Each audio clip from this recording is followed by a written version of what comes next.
Hello today. This is Ludovic Hardy from Oxford Economics. Can I start by welcoming you all and thank you again for joining the Oxford Economics webinar on how the risks facing the global economy are evolving. For those of you who are new to Oxford Economics, as a brief introduction, we were founded in 1981 as a commercial venture with Oxford University, and are now one of the world-leading independent global forecasting and advisory firms, providing analytical tools, forecasts, and reports on 200 countries, 100 industries, and 3,000 cities. Before we get started, just a few housekeeping points. Keith Church will provide a 20 to 30-minute presentation, and then we will be taking questions. If you would like to ask a question, there should be a drop-down box at the top of your screen. Please use the chat icon that is in the drop-down at the top of your screen and send a private message to the host, Adrienne. This can be done throughout the presentation. And that's all for me now. I'm going to pass you over to Keith Church, our Director of Macro Modeling and Scenarios. Thanks, Ludovic, and good afternoon to everybody. Thank you. The global economy has scuttled along a bit since our last update, and what I intend to do in this scenario is talk about the new risks that are emerging and some of the stresses we're seeing. So the title is New Risks Emerge from Jittery Markets, and I think that's probably one of the key developments we've seen since our August updates. Just to explain what I do, I oversee the Oxford Economics macro model and scenario service, and our global scenario service sets out the assumptions behind our central forecast and outlines the key risks around that projection 4 times a year. Those risks are still skewed to the downside. They were skewed to the downside in August, and not much has changed. In fact, actually, some of the risks seems to have been incorporated in our central forecast. So while our central forecast still tracks a probability, sorry, it's a typo in the thing, a probability of 50%, actually, there's not much upside in our central forecast now, and the speed of recovery that we might hope for at this stage in the world economic cycle is very poor indeed. So we expect 2.6% growth this year and 2.8% in 2015, and that gap has narrowed while I've been doing these scenarios. So there was a clear water between 2014 and 2015 a few months ago, but now it doesn't look much like 2015. It doesn't look like 2015 is going to be much better than 2014. In terms of the risk we're considering, there's one key new risk that's emerged in recent months.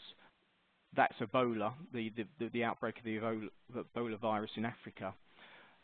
It's not included in our global scenario service, although we have modelled it, and I will talk about it. I will give some details about that at the end of this presentation. At the moment, the probability of this spreading to create a impact on a global scale looks quite small. So potentially it could have reasonably large impact, but the probability is just not enough to justify its inclusion in this service. What we did see in October, and which is the centerpiece of the main change to our service this time, is jitters in financial markets. And with assets being highly priced at the moment, it made sense to do a scenario where we considered the impact of a rout in asset prices and what would the impact be on the global economy, what would be the knock-on effects, and that's a scenario I'm going to spend most time talking about in here. And the way our thinking's evolved in August, the risk-off scenario, if you like, was centered around emerging markets. So we modeled the possibility that there would be a repeat of the taper tantrums of earlier in the year as people started to worry about US rate hikes, and emerging markets would see big capital outflows. So actually, this is one area where we think the risks have increased of a worse outcome, because it might not just be, it seems to us that it might not just be emerging markets that are affected by this scenario. It could be more widespread, and it could affect the US and other large economies.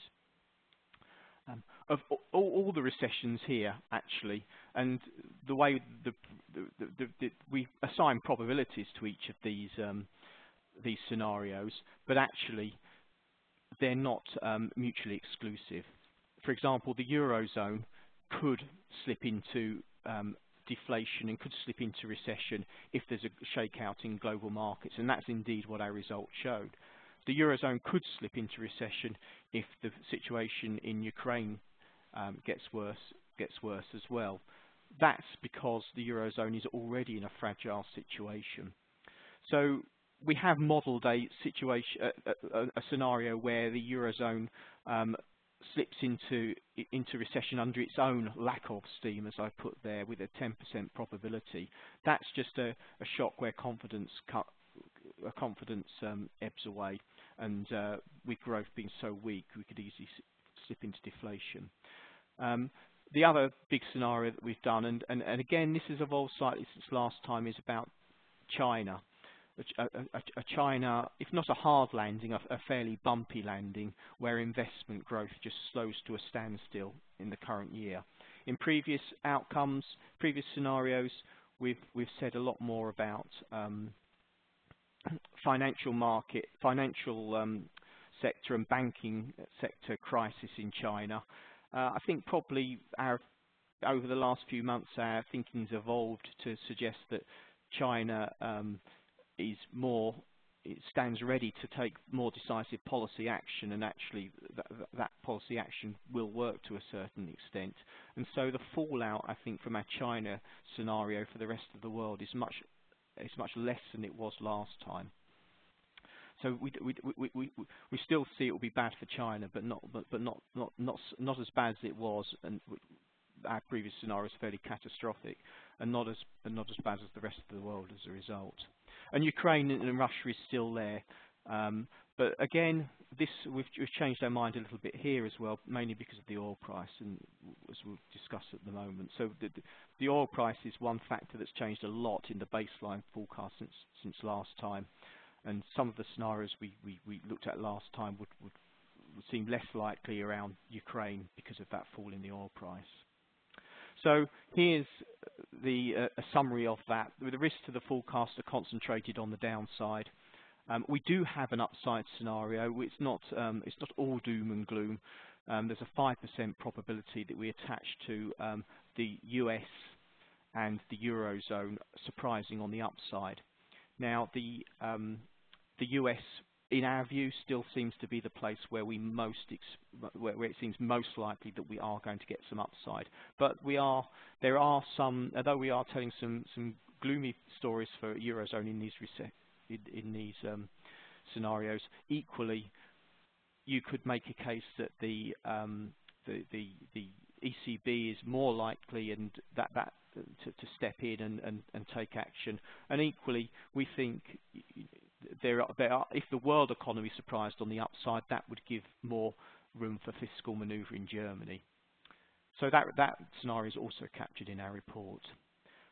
In terms of the anatomy of these scenarios, we have in China the investment standstill is really triggered by a reaction to declining returns on investment. So what we're seeing in China is that it takes a lot more new investment to create an extra unit of output than it did a few years ago. The average return on investment in state-owned enterprises is roughly half of private firms, and that's probably where we see the problems lying in the state-owned enterprises sector. Those state-owned enterprises have chronic overcapacity problems, which have already cut investment, and some of the part privatization of inefficient state-owned enterprises that we're seeing means that we're likely to see further cutback in investment when they move into the private sector to try and drive more shareholder value. So the investment standstill in China is just what it says. What would happen if there was no investment in China next year? Obviously, with 54% of growth coming from investment, it's going to have a big effect on GDP, but then it's going to ripple around the world through confidence effects. In terms of the Russia isolated scenario, I've already mentioned this, but just to put a bit of flesh on those bones, the energy shock seems less likely for two reasons. Firstly, oil prices are much lower than in the current baseline, and actually, when we see some charts later on, you'll see that because this forecast was finalised near the beginning of November, oil prices have fallen further since then, and our baseline may look a little bit high, and will be revised in the December base to be in line with the current oil prices.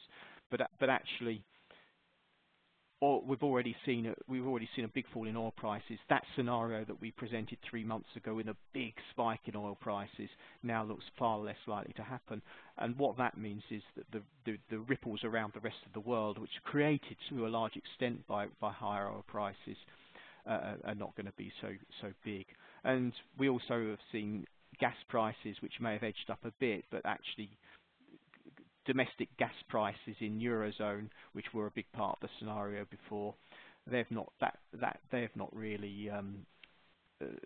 In a way, we're better off than we were a year ago there as well. So that seems less likely. What we do think could happen is a scenario that hits Russia and the neighbouring countries and the Eurozone, because it is fragile, but has less impact around the world than we thought a few months ago. And the way this would pan out is there would be Russia either directly, but more likely through its through the separatists, would consolidate its position and perhaps try and make a path to Crimea to bring together those two areas that it controls. The West would react by throwing Russia out of the SWIFT payments system, so breaking Russia away from the international payment system. That would cause a big fall in confidence. Export would plunge, capital flight would escalate, and we'll see Russia GDP fall maybe 7% next year. But with limited effects elsewhere. And eventually Russia would recover, because it would find different ways and different markets for its oil, and find different ways, as Iran. The parallel we're drawing here is with Iran, who also got chucked out of the SWIFT payment system in 2012, but has still found ways around this. The risk off, I won't say too much about that now, because I'm going to go into more detail in a second. The Eurozone deflation slips into recession. I think the difference, we had a deflation scenario before. I think the difference here, that was predicated around a rise in the euro. I think it's very hard to make out cases for a stronger euro in the current environment. This Eurozone recession scenario is more a confidence issue, confidence related to some of these global shocks, and dragging the economy into recession, and then dragging down the rest of the world to a certain extent as well. The big difference in previous updates, we've assumed no policy response, essentially. I'm not sure that was entirely realistic, and in this scenario we assumed belatedly that the ECB would react with decisive amounts of QE, and also we think with Germany falling into recession for 3 quarters here, or contracting for 3 quarters, we think there's a case that Germany would increase government investment, because that's needed in infrastructure spending in Germany is needed anyway, arguably, and this would be the trigger for that to happen, and that generates a recovery of sorts by the end. Although, as you'll see, there are still the Eurozone is fragile in all these scenarios, and I'll go through that when we get there. I'll draw out some of those points. So there's a table here, and that people can peruse, that shows what the impacts are on what our baseline forecasts are, and what's the impact of each of the scenarios. And there's quite a lot of numbers here. What I would sort of highlight, and what I'm going to highlight on the next slide actually, is the risk-off scenario is the one that's going to have the greatest impact on on world growth here. So world growth would drop to 0.7% in 2015 in the risk-off scenario, the one where we have a big fallout in global markets and confidence effects, against 2.8% in the baseline in 2015. But then there will be a recovery as policy gain traction, but we'll talk about that again in a second. So the different scenarios are outlined there. The Eurozone scenario obviously is pretty bad for the Eurozone, particularly in 2016. But as I said before, we do assume a policy response, and we do assume that there would be a recovery towards the end of the scenario because of that policy response. I think in previous scenarios we've almost assumed a lost decade, but I think we would hope that there would be that the authorities would not want that to happen in this case. Okay, so this bubble chart shows you what the summarizes the scenarios, if you like, and what it's telling you is the risk-off scenario is having the biggest impact on GDP. So GDP is below base in this scenario more than in any of the other scenarios. The size of the bubble reflects the probability. So Russia isolated is the highest of probability of our downside scenarios, but actually has the smallest impact on the global economy. The Eurozone slipping into recession one has the biggest impact on inflation, because it's a story about Eurozone deflation, and the Eurozone still has quite a large weight in the world economy.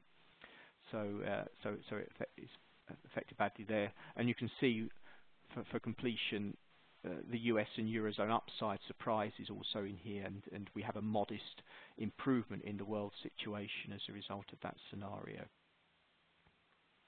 Okay, just to quickly say what's happened to risk since the summer. Well, we think that the world economy feels like a riskier place than it did in August when we did the last version of this report. But actually, the reason it feels a riskier place is not necessarily because the scenarios are worse and have worse outcomes. I think it's because the baseline is just not as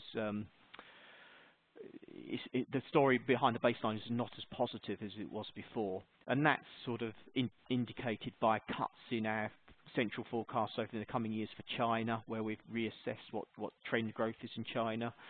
It reflects just an inflow of mediocre data in Brazil and Korea, where we've downgraded our forecasts, and also the problems in Russia. So because the baseline attracts a probability of 50%, and we're weighting together the probability of all the scenarios to get our overall risk measure, that has an influence when we actually have a worse outcome in the base forecast. So our risk indicator's gone up since August, and it's gone up across Asia, Europe, and the Americas as well. Although that's probably not the US, that will be the Latin countries really. So essentially, there's a bit more risk than there was, and the big risk that we see, the scenario that has the greatest impact, as we said, is our risk-off scenario. So what the chart shows is just a little bit of the ructions that we saw in October.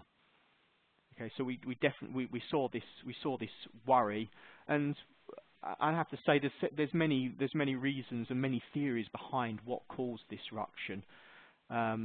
We have the approaching Fed tightening. We have bond yields in certain places tightening as well. Monetary conditions are tightening in periphery bond spreads.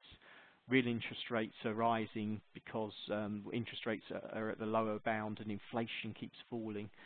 And a general feeling that QE, the impact of QE is not what it was. You know, we know, for example, the US has tapered now, and Japan has stepped in, but there's just a concern, I think, about the stimulus that's in the economy. And elsewhere, so those are on the monetary policies side and the monetary conditions side, but elsewhere, global demand. So are we in a secular stagnation world? We've got weak demand in the Eurozone, and then on the background we're also worrying about China as well. I feel I'm not telling I'm telling a terribly gloomy picture here, but I suppose that's my job if I'm doing a scenarios report. But those are the things that could cause, those are the things which we think cause the October events. And what our scenario simply does is calibrate, it builds on those events and it calibrates a shock without really answering the question about what the trigger is, because I think any of those things could be the trigger. But the important thing from our perspective is what size should the shock be. And here's some stylized facts about what have happened in previous shocks, the average asset performance. So we've got 6 market crashes in here: the Russia long-term capital management, the dot-com bust, the global financial crisis, the Eurozone crisis, the tapering tantrum from late last year, and what happened in October. And what we've done is we've looked at how different asset classes have performed across those shocks to help us calibrate our shocks. So Eurozone equities have done worse than the US, for example. What we tend to see in these scenarios is that we see a flight away from the worst risk, and emerging market currencies tend to depreciate in these scenarios. You can see emerging market currencies do badly. They've fallen by 17% on average across these scenarios. Sterling doesn't do particularly well. The Eurozone doesn't weaken too much. And then we can look at what happened to bond spreads as well, and build those into our scenario. So what we do, and I will briefly say, what we do is we calibrate a global confidence shock that is consistent with a sharp rise in the volatility, the VIX volatility index, to 45 points. And we've calibrated this to lie somewhere between the global financial crisis and the Eurozone crisis. So that's just to give you an idea of where it lies. The S&P falls by 20% peak to trough. The duration of the shock is longer than the Russia and the tapering tantrum, but shorter than some of the global financial crisis, for example. And I think the key thing here is that we're assuming some degree of policy response, and that policy response is central banks leave rates lower for longer. Although we're not doing QE, but the policy easing relative to base is enough to boost the economy and help asset prices recover eventually. So this is going to be a very V-shaped recession, as we'll see in a minute. We have a sharp decline in business, as well as the normal effects through wealth and so on, and trade. We'll have a sharp decline in business and confidence and investor sentiment, which will weigh on consumption and investment. And then in the emerging markets, I'm afraid they get hammered by a rise in bond spreads and a depreciation of their exchange rates as well. Central banks have to hike rates in order to defend their currencies and try and prevent capital flight. And those higher interest rates obviously mean that emerging markets are going to be quite big losers in this scenario. So we've calibrated the shock along those lines, and then on slide 9 there are some results.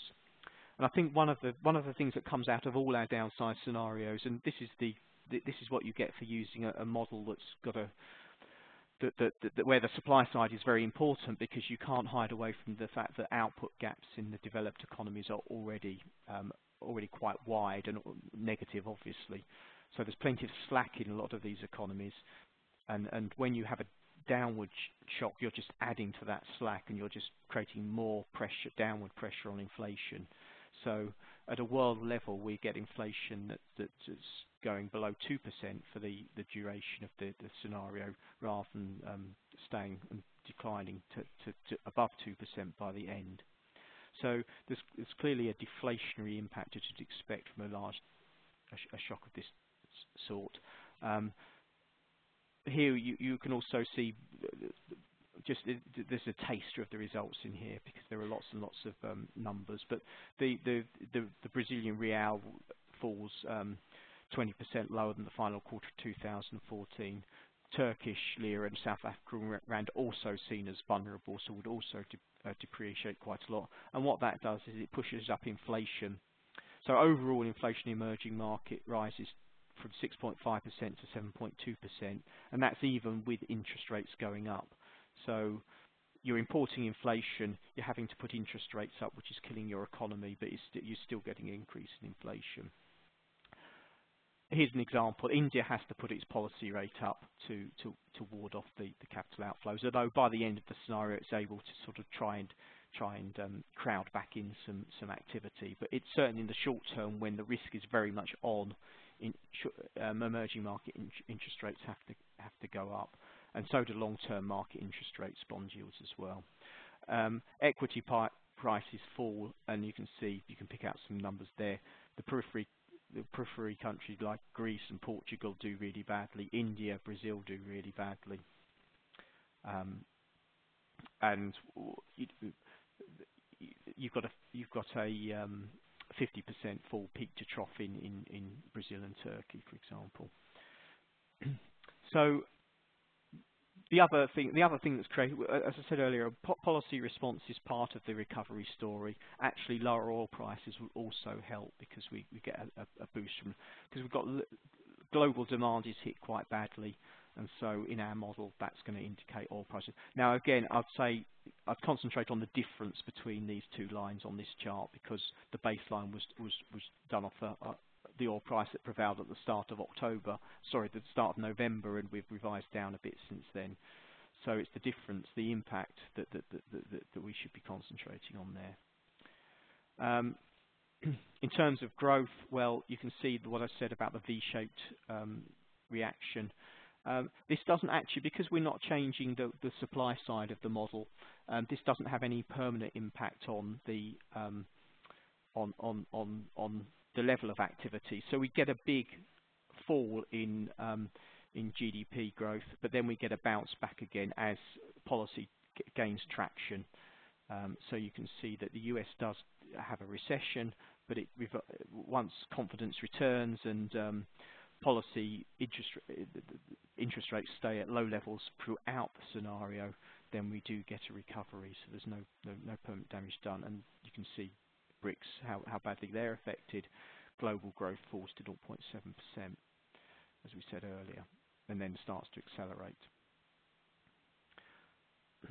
Okay, so having gone through our risk-off scenario, what I want to do now is draw some strands together in terms of the Eurozone, because I think as we did these scenarios, what came through to me was just how vulnerable the Eurozone was, and how it wouldn't take much of a shock. And the worry, I suppose, is all the risks, or most of the risks we're considering, are on the downside. And the Eurozone, it's quite close to recession, it's quite close to deflation, and it hasn't got much policy manoeuvre, at least in terms of traditional policy manoeuvre and interest rates right now. So even though crisis was avoided earlier in the decade, I think I'm not sure this is a controversial decision, but the future of monetary union can definitely not be taken for granted. We avoided that crisis, but that question could easily flare up again. And indeed, I think it's probably one of our calls about countries like Greece that surround the prospects for 2015. The interest rates would have to stay really low in all of the scenarios that we're doing, all the downside scenarios. So which indicates if there was a bigger shock, the lower bound is a real issue here. In terms of the Russia scenario, which you see here, actually the GDP effects aren't massive. There's a bit of inflation from slightly higher oil prices at the beginning of the scenario, but then you head into a more, the rate of inflation relative to base is then clearly is clearly quite subdued, and that's down to the fact you've got a lot of slack in the economy already. If I look at the risk-off scenario, you have a big recession. The reason the recession is so deep is not just because of the impact on the Eurozone itself of this risk-off view. It's also because you've got all the trade effects built in as well. So everybody's having the recession at the same time, so there's a synchronized downturn around the world. Again, CPI actually is dipping really low in this scenario relative to baseline. and interest rates are staying lower. Although as the economy recovers, they do start to move back towards the baseline because there's no lasting damage to the economy from this recession. And then I suppose the Eurozone recession/deflation scenario is where it's most, you know, it is a severe scenario in terms of what happens to inflation, but it's probably the one where we'd worry most, because actually what we have in this scenario is we have an extra trillion of QE, we have German government investment going up, but actually it's still the case that that inflation's heading in the right direction by the end of the scenario. Interest rates stay at rock bottom levels throughout the scenario, but it's still very hard to get enough traction to get Eurozone back into a situation where you've got positive price rises. And in this scenario, I think it's highly likely, given what would happen to real debt levels, that some of Greece questions would be raised about Greece, for example, actually being in the Eurozone, and debt restructuring would definitely be on the cards. So there's a summary. That's the same table as at the beginning. I think the risk-off scenario is the worst. The worst case we can see, it's a global scenario rather than an emerging market scenario as it was before. Russia isolated has a high probability, but actually not as much of an impact as it did before because of oil prices. China, we're more optimistic about the ability of policymakers to react, and so our China scenario is not as severe as it was before, and arguably it was too severe before. The Eurozone recession remains there, although we're probably more optimistic there about policymakers actually reacting in this case, and then the US and Eurozone upside surprise. I just want to say spend about 2 minutes on Ebola. We've done some work on Ebola, and basically the worst case we can come up with is that the world GDP the level of world GDP could take a shock of 1%. The reason, and the main transition is that mechanism is through trade and travel and tourism. And what if there was no travel and tourism, no travel between these countries? And so we've made what we've done is we looked at the SARS outbreak in 2003, which in a way has some similarities and is probably the right sort of disease, if you like, to benchmark this against. We looked at the number of, it's a low probability scenario, and we'd need, what we would need would be a significant rise in the number of cases of Ebola seen outside of West Africa to trigger this scenario. The table's showing you where the countries would, the tourism linkages, if you like, between countries. The US would get badly hit in this scenario, but as I say, I would stress this is a very tail probability scenario, which is why it's not in the main report.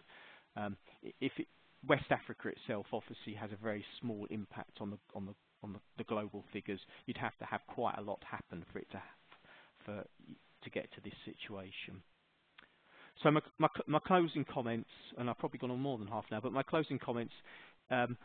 I think one thing I'd say about our central forecast is normally when you have a fall in oil price of a third since June, which we have, you'd normally see forecasters scrambling to revise up their growth forecasts. Now we haven't, and I'm not sure anybody else has either. And I think probably it makes us feel a little bit more confident of our current prediction. It underpins what we've been saying, but I also think it speaks volumes about the risks facing the global economy and the nervousness around forecasts at the moment. The risks have evolved, but risk itself, China, Eurozone, Ukraine are still right up there. We're more worried about a general flight from risk than emerging markets. And as I said before, Ukraine less scope to hit the world economy. China, it's going to be investment rather than the financial crisis we saw before. But the weakness of the Eurozone is the consistent theme throughout all of this.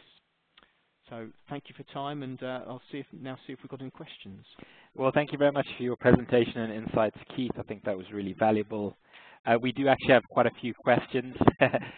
So if I start off with the first one, Keith, what are your views on Africa, specifically South Africa and Egypt, and their prospects for 2015? I'm more of an all-rounder than I'm of a country expert, I'm afraid. So I think South Africa is one of the places that we see as vulnerable, and I think there are scenarios there. I'm struggling those countries are not. South Africa is in our global model, so it does receive a fair amount of attention. I'd probably invite the author of the question to write to our South African economist, actually, because they would welcome that approach. No problem, no problem. Okay, great. Let's move on to the next question, Keith. So how do you construct your scenarios? Is this mainly a qualitative exercise, and then you feed expectations on key variables into your models?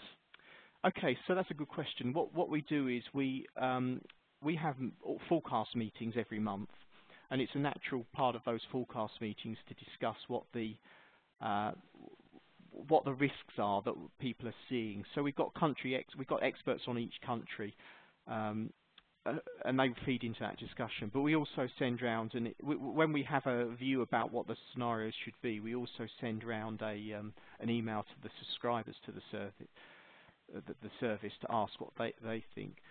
When it actually comes to quantifying the scenarios, well, there has to be a narrative to the scenario, but that narrative will start off from what we're seeing in the data. So in China, we are looking at, for example, the diminishing returns on investment is one of the themes we're seeing, and the experts on China are telling us that the investment story is the real one to concentrate on, and but we know the government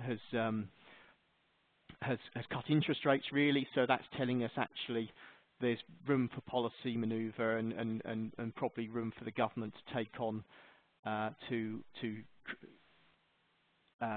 take on some of the bad debts and absorb them into its balance sheet. So just signs like that point us in the right direction, and then we have to flesh it out with a narrative and think what the triggers of the scenario should be. So once we have the triggers, lower equity prices, for example, in the risk-off scenario, then we can feed those triggers into the model, and that will have an impact through wealth onto consumption, onto consumer spending, and onto investment and so on. So then the model takes over once you've got the headlines, the trigger headlines sorted out. Excellent. A couple more still. Okay. So, Keith, does the US return to quantitative easing under the risk-off scenario? No, but it was something we thought about, and it could do, and it would probably. What we found was it wasn't a lever we pulled directly. What we did was we kept interest rates lower. So rather than interest rates rising in the base, they just stayed. And I don't think the chart is in here, but they just stayed lower for longer. And essentially that was enough. But I don't doubt that they would go back to quantitative easing, or should I say they would keep quantitative easing flat. They wouldn't taper off as we have in our forecasts instead. So they wouldn't start selling assets back. They would just keep the stock of assets the same. But there are lots of nuances around these scenarios, and that's something that could easily happen. I agree. Okay. One of the questions was, I noticed the probabilities you assigned to various scenarios add up to 1. Is that just a coincidence, or was it intended? It is intended. It's not. There are some technical reasons why they need to add up to 1, because we're presenting risk-weighted views of GDP, for example. So they have to add up to 1. But actually, they are not unconditional probabilities. So they represent and in the report there is a explanation of how the probabilities work. But essentially, there's probably a much higher probability, for example, that there's going to be an escalation of the situation in Russia and Ukraine, but it won't. That escalation won't necessarily have as much of an economic impact as the escalation that we've covered. So, in a way, the unconditional probability of an escalation of the conflict in Ukraine is probably about 40%, but we only put a 15% chance on the one that creates the sort of downturn we're seeing here. So the probabilities are attempts to capture the spectrum of risks to world growth. The mixture of probability and severity of the scenarios is chosen is aimed at broadly representing all the potential risks, whether they're modelled or not, to give a fair reading of overall risk facing the world economy. So essentially, there is a balancing act here that we have to. There's an element of judgment in there to make sure we think the overall risk picture is representative. Excellent. And Keith, are there any other risks you can see emerging over the next 5 years?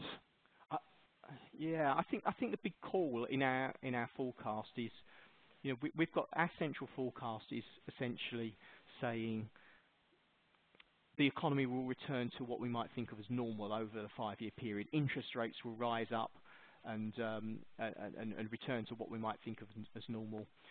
But there's a worst case in this, and that's a secular stagnation case.